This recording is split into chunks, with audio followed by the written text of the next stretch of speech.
Hello guys, and welcome back to a brand new video here on the channel. My name is James, and today we're going to go ahead and sit down and talk to you guys about the latest news in regards to the sale of Reading Football Club. Now today Nigel Howe has come out with an interview on BBC Berkshire. He spoke about the sale of the club, his involvement, and kind of what's been going on over the last couple of months. Now, first of all, before we get into anything, I just want to say that I think the fan protest against Port Vale has absolutely done its job. Look at the amount of communication that's come forward and the amount of information that we've received over the last couple of weeks since the fan protest. I've got to say, a lot of people were against it, a lot of people were for it, and I've got to say it's definitely done nothing but good. Obviously, we now have a suspended 3 points deduction looming over our heads if it happens again, but if we're being completely honest, everything that's happened since then has kind of been what we've wanted. We've demanded to hear from Dayang Pang. We've demanded to hear directly from the club, and now we're hearing about the sale of the club and the guy that is involved with it.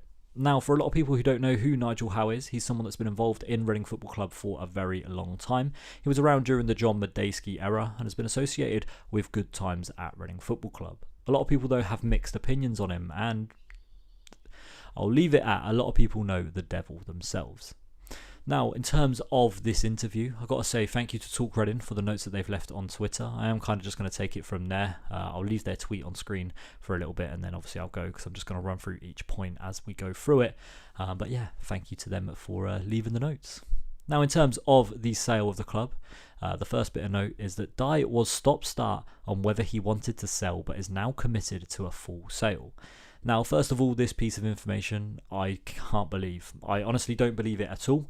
That's because we all know that Dai Young doesn't really want to sell the club, and we all know why he's still the owner of Reading Football Club, and that is to strip the assets and get the land. Now, Nigel Howe may tell us that he's committed to a full sale, but personally, I don't believe it. The information is out there. They've given it to us that he is now committed. I don't believe it. We were told months ago that Dai Young was committed to a full sale, and now we're getting information that he was stop-start and didn't really want to sell it.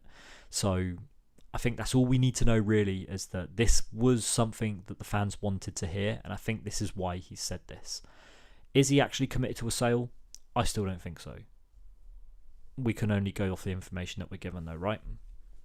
Nigel Howe said he's been contacted by 7 or 8 worthwhile bidders and a lot of time wasters. Now, I think we know the time wasters would be in regards to William Story. In terms of the 7 or 8 worthwhile bidders, obviously we know a couple that have come forward, the likes of Geneva Associates, Mike Ashley.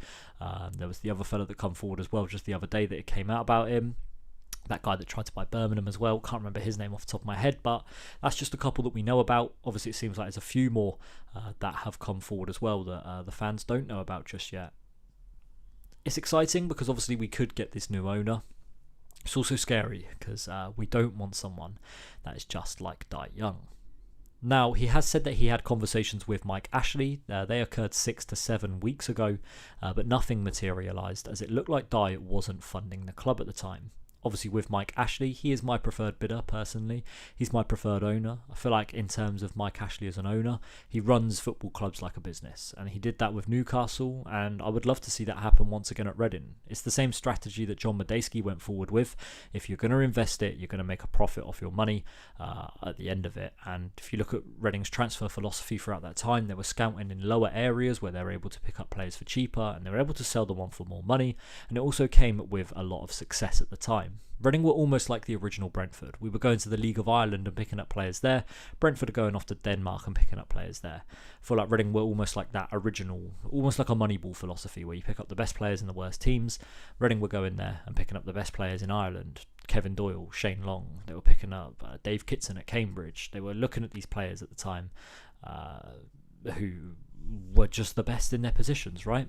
Now, in terms of Dai Young, he has a meeting in the next 2 weeks to discuss the different proposals, and from then it will take at least 2 months to be complete. Now, that's in regards to a full sale of the club. A lot of people have been speaking about how April will be around the time at the very earliest of when the club will be sold.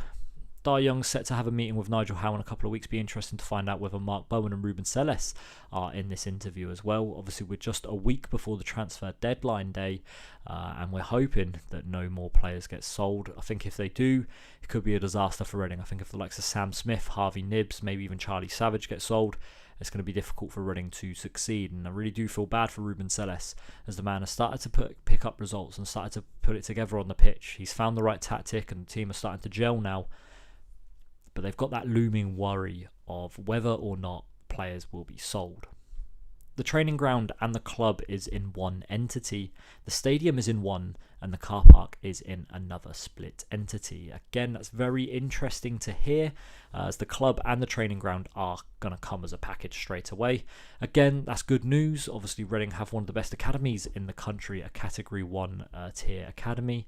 We can see the results that they've produced over the last couple of years. If you just look at the names that Reading Football Club's academy has produced, the likes of Michael Elise, Omar Richards, Danny Loader, Nelson Abbey, just them 4 players alone have had European experiences or have played in the Premier League. The stadium is obviously one that we've worried about for a long time. It's something that he clearly wants, and he clearly wants to asset strip Reading Football Club to build on the stadium, on the land at least. And obviously the car park as well is in a separate entity, so it'd be interesting to see how much money they all go for altogether, whether it's Dar Young continues to own it and we have to pay rent towards him, similar to what Coventry Football Club had to do for a long time. It's interesting to find out what goes on. So yeah, good news though, the training ground and the club will come as one.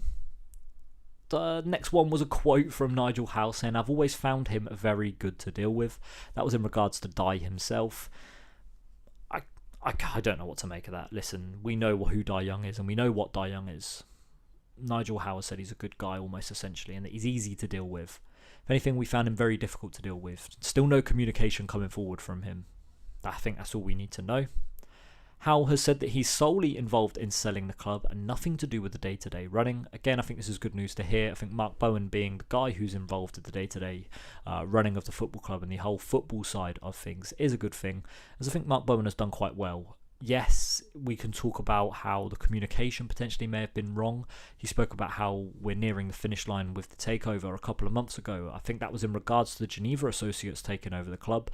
And obviously we saw what happened. Dar Young pushed the boat out a little bit further and the guys didn't end up owning the club. So I don't think Mark Bowen has really told us in regards to that strictly any lies, but sometimes the communication between Mark and the club is a little bit dry. Obviously, we've seen that with fans demanding answers and him not answering, and Ruben Selles being the man that has taken all the brunt from the media. Finally, the last point on here is that the EFL's fit and proper test is being tightened up and they're showing interest in the sale of Reading. Again, it's expected that the EFL are interested in the sale of Reading. The amount of times recently where the EFL are giving communications out about Reading Football Club is probably more than any other club over the last couple of years. They're going to be interested. They know that they've done wrong by letting Dar Young own Reading Football Club, and you can see this from the protests that are going forward. It's not just about Dar Young, it's also about the EFL as well and the whole situation in regards to Reading. So it'd be interesting to find out what the fit and proper tests will be looking like going forward. That's going to be it for today's video. Just wanted to speak about really Nigel Howe's interview and kind of what my opinions kind of were on the points that were made. It's going to be it for this one today, guys. Tomorrow we'll talk about the Leyton Orient game, obviously match review. Hopefully we can get another 3 points and be just 1 point away from leaving the bottom 4. Got to say a big fair play to Ruben Selles and his team, because they've done a fantastic job on the pitch over the last couple of months. That's going to be it for this one today, guys. Thank you very much for watching. I've been James, and we'll see you in the next one. Thanks for watching. Bye-bye.